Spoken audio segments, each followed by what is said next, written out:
Alrighty guys, Uncanny Nathan here with another video for you guys, and this is going to be the best of 2016 in my opinion. And so if you don't like it, please don't be upset, but it's just my opinion of 2016. I know we're in 2017, but it's still January, damn it. I can bring this out for you guys. So it's going to be my favorite movies. Maybe I'll do, you know, my top 5 least favorite movies of 2016. So I guess the best and the worst of Uncanny Nathan's opinion. I don't know. I didn't get to see every movie that came out this year. My top 5 movies that I'd like to see before the Oscars would be Silence. That looks like it's going to be really good. Andrew Garfield and I can't remember his name, but the guy who played Kylo Ren and Liam Neeson. Everybody's making that joke, Spider-Man and Kylo Ren look for, you know, Qui-Gon Jinn, but it looks really good. And Martin Scorsese, you know, he's the master, you know, at his craft. Arrival, I didn't get to see either. See. And it's a shame. I probably would have made the top 10 just by the trailers. It looked really cool. So eventually I got to see that. I love me some sci-fi. Everybody Wants Some. That looks like it'd be a lot of fun. I like Dazed and Confused, so hopefully that is good as that. I don't know if it is. Fences looks intense. That's probably going to be nominated for so many stuff. Moonlighting, that looks good too. A lot of people think that's going to win Best Picture. And Passengers, even though I heard only bad things from it, except for one of my friends said it was good, but my other friend said it was shit, and I don't know. I like Chris Pratt, Jennifer Lawrence. It's a sci-fi. I'm going to eventually see it, but not anytime soon. So anyways, this is going to be my top 10 favorite movies. Before we get into that, I guess it'll be top 15 because I'm giving 5 honorable mentions. So let's hit it off. Number 15, Don't Breathe. Yeah, no, that movie was actually pretty good for a horror movie. I'm not a big horror fan. I was shocked by it. The trailer, I was like, huh, who gives a shit? Actually, it was really good. The funny story was I went to the theater to go see a different movie, and it was sold out, so I was like, fine, let's go see Don't Breathe. It was surprisingly good. You know, you feel bad for the old person, the old blind guy, until you find out he is a freaking psychopath. I don't know if it'll get a sequel, but it's highly worth a watch. Maybe not a buy, but definitely a watch if you're bored and it's on TV. Check it out sometime. Number 14 is a really good feel-good movie based on, I think, true events, Eddie the Eagle. That was really fun, you know, Hugh Jackman and Tara Egerton, I think is his name, the guy from Kingsman.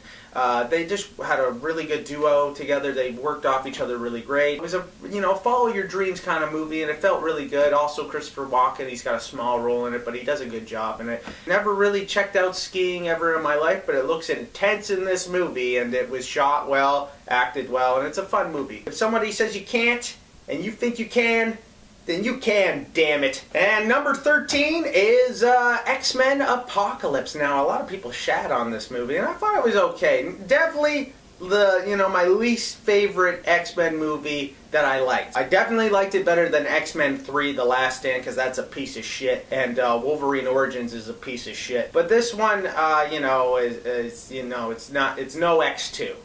Nothing's gonna beat X2. It's no X-Men First Class or Days of Future Past or, you know, even the first X-Men. It's fun. It's fun for what it is. It'd be exciting to see what they could do if they do another movie, because it seemed like they were gonna go more into, you know, doing the Phoenix story. If they did another one of that timeline. Bryan Singer's X-Men movies didn't feel like the comics, nowhere near them, but they were alright for what they were.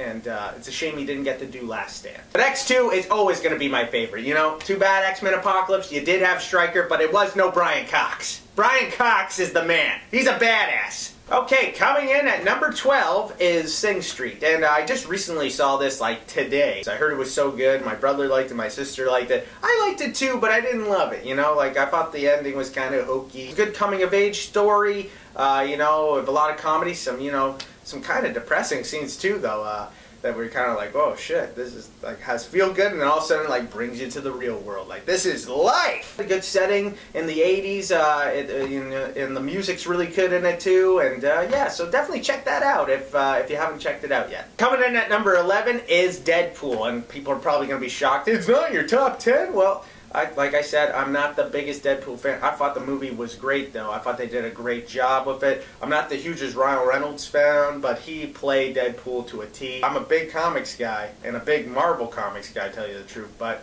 Deadpool is one of those guys that I always thought was overrated, in my opinion. Like, I never would read a standalone like the Joe Kelly Deadpool run or anything like that. The only thing I've really read with him is the Uncanny X-Force with Rick Remender's run, and he's fun in that, but he's only in doses, so it's fine. We're talking about the movie here, and the movie was fun. I thought Colossus was done really good, and the, I can't remember her name, but she has that badass name, was a lot of fun as well. I'm glad that they made it that was rated R, so they could make a rated R Wolverine movie. Logan looks badass. Can't wait for that. Alrighty guys, so that was my 5 honorable mentions. Now we're going into my top 10. Are you ready? Are you ready? Here we go. Number 10, 10 Cloverfield Lane. It just suits it, you know? It has 10 already in the name. It's number 10. No, I'm kidding. 10 Cloverfield Lane was a lot of fun. It was really intense. John Goodman plays that creepy role. You feel like, oh my god, like for Mary Elizabeth Winston, she knocks it out of the park in this movie. She's always been a really good actress, and I'm glad she got a really good role in this. I'm surprised that I like this movie so much to make it into my top 10 because I didn't like the first one. The first one was all first-person shot. I didn't give a shit about the characters, and I didn't give a shit about the aliens, but this was really good. I know a lot of people did not like the aliens at the end of the movie, but you know, I like alien movies. It didn't ruin it for me. I felt like they did a really good job of bringing it into that, and they had to, you know, like it's like a sequel that's not really a sequel, so it doesn't ruin it for me. And you can like ignore the first one and still like this one. So I really like this one. Check it out. Even if you didn't like the first one, check this one out. It's worth a watch. Number 9 is Green Room. I don't know what year this came out actually, because IMDb shows it as 2015, but Rotten Tomatoes shows it in 2016. And I watched it just on Netflix, and I'm pretty sure it says 2016 on there, so it's in my top 10. Such an intense horror movie. The graphic scenes in this movie, well, like, don't eat food while you're watching this movie. Patrick Stewart plays one of the most terrifying roles I've ever seen him do. Anton Yelchin is phenomenal in this movie. It's a shame that he is gone. He was too good for this earth, as my grandma would say.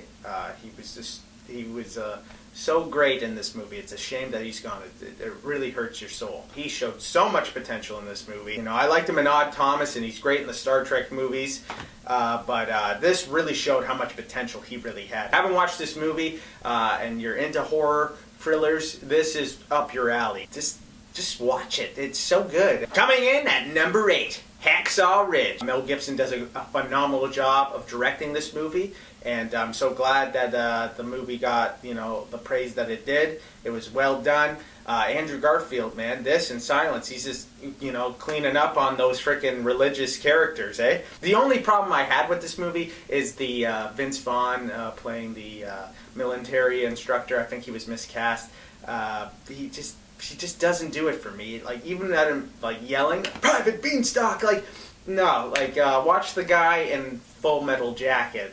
That guy is like, you would shit your pants if he was yelling at you. It's fine, you just want to yell Vegas, baby, at him. But this movie is really good. You know, it doesn't ruin the movie, based on true events. And the war scenes in this movie are just, they are shot excellent, and they're shot realistic and terrifying, and it looks like, you know, it's not like, you know, the main star is running through and bullets are just, he can deke them out left and right. This is shot very realistic. It looks like, you know, like you could get shot at any minute, die at any second. So definitely check out Hacksaw Ridge. Definitely worth a watch and a buy. Coming in at number 7 is Doctor Strange. This was a great Marvel movie. They haven't made a dud yet, in my opinion, and the train of success keeps on going for Marvel, and well deserved too, because Cumberbatch does a great job as, you know, Doctor Strange. It was a lot of fun watching this movie. The effects in it, holy crap! It's like somebody got freaking high on LSD and put on, like, you know, Jimi Hendrix Experience. It was very good. Like Inception meets acid. I've never been the hugest fan on reading too of Doctor Strange. Like, I've read him in the New Avengers on Brian Michael Bendis' run, and right now I'm reading Jason Aaron's run on Doctor Strange, and it's really good, but I've never read the Stan Lee stuff or, you know, anybody else's stuff on him. His origin felt really fresh too. This is one of the best origin stories, kind of like the first Iron Man, you know? Like, it was also cool to see all that, like, you know, the spells and stuff like that. It felt very fresh for the Marvel Universe when we've seen so much already. Number 6 is Kubo and the Two Strings. This blew me by surprise too. I just went to go see it, didn't think anything of it, and bam! When I came out of the theater, I was like, phenomenal movie. The time it must have took to make that stop motion animation for it, that clay kind of animation look that they've done. This really great story too overall. It was so much fun. The main character was great in it, and Charlize Theron playing the monkey, Matthew McConaughey playing the beetle samurai. Really cool story. Definitely check it out if you have, like, you know, kids, because it would, like, I don't think they would get bored from it, and adults can like it too. It's not a stupid story. Like, I thought Zootopia was going to be the best like cartoon movie for me, but Kubo and the Two Strings kicked that out of the water. The only scene I really liked in Zootopia was the sloth scene, and that was like the trailer. Number 5 is Hail Caesar, and this was a phenomenal movie. Coen brothers, you can't go wrong usually with them. I just the one that I can think of at the top of my head that I didn't like by them was A Serious Man. That just I don't know. I just didn't really like it. They usually just knock it out of the park. They're a great directing team. This was, you know, right up their alley. They just did a great job. You know, like the 1950s studio made movies, so, you know, you get to see the golden age of movies. Good tribute to that. Great characters. Even like the smallest characters are really awesome in a Coen Brothers movie. They just make some really good stuff. Number 4, Hell or High Water. This movie, wow, I saw the trailer and was like, I don't think I'm going to watch that. And then this good thing after good thing, my brother's like, watch it. I'm like, okay, I'll watch it. And it was really damn fucking good. Chris Pine does probably the best acting I've seen him do. Ben Foster did the same thing.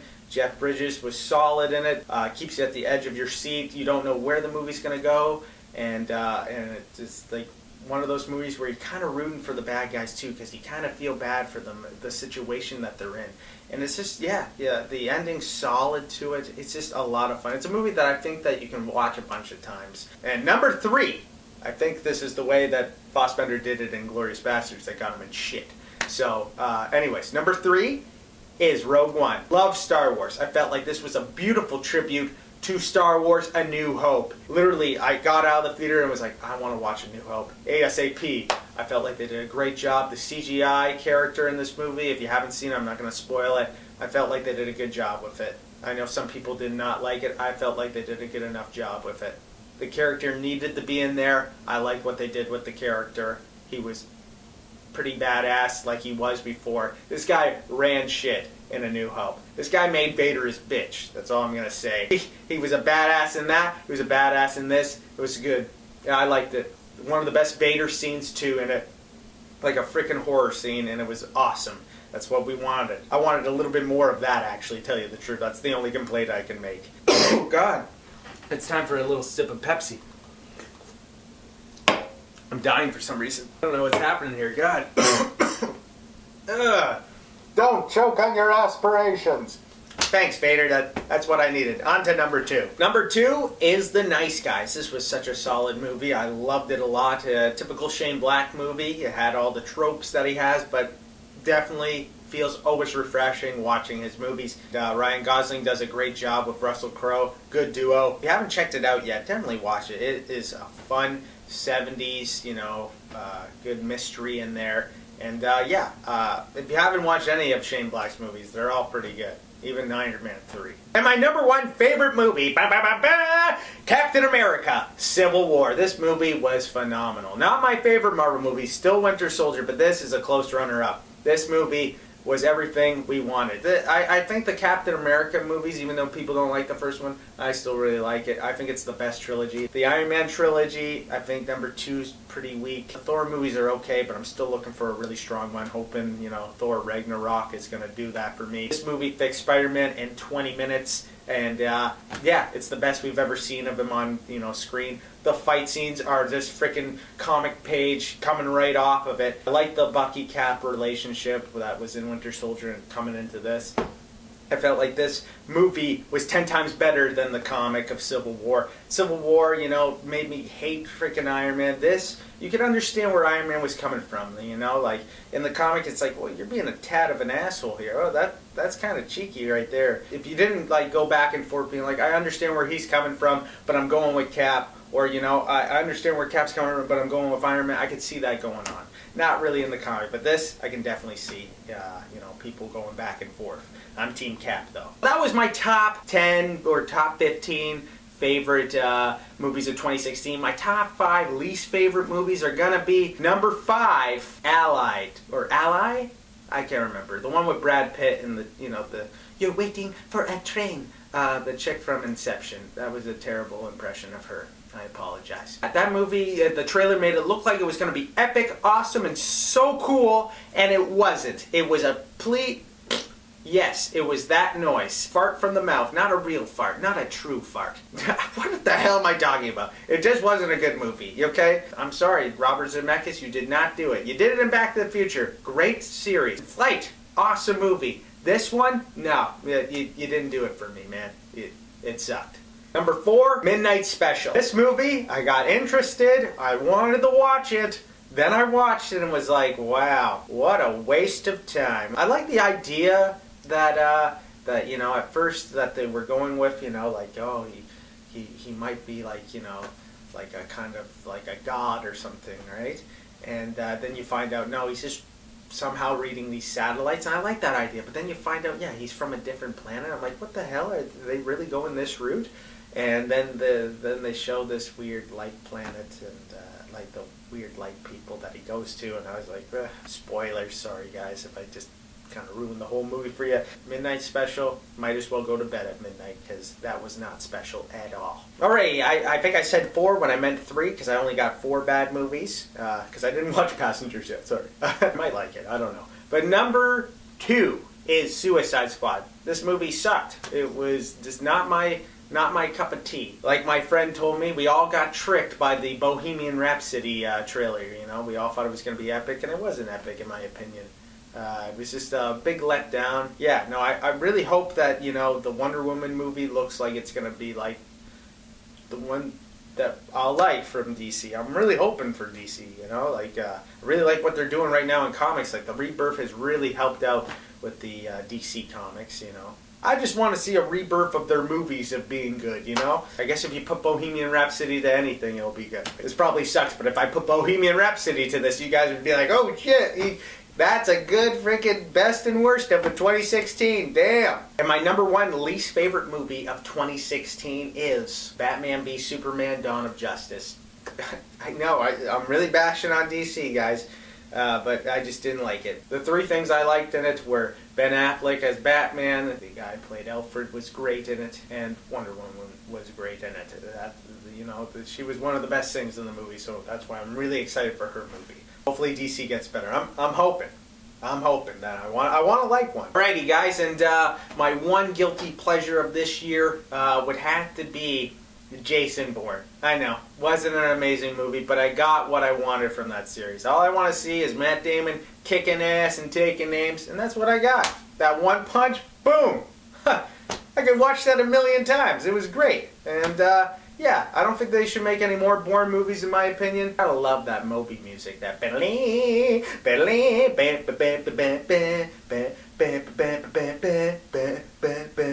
oh babe. Oh, babe, I just spat all over my Pepsi. Not really, just... Yeah. So that was everything, guys. That was 2016 for you guys, from my opinion of Uncanny Nathan's picks, best and worst of.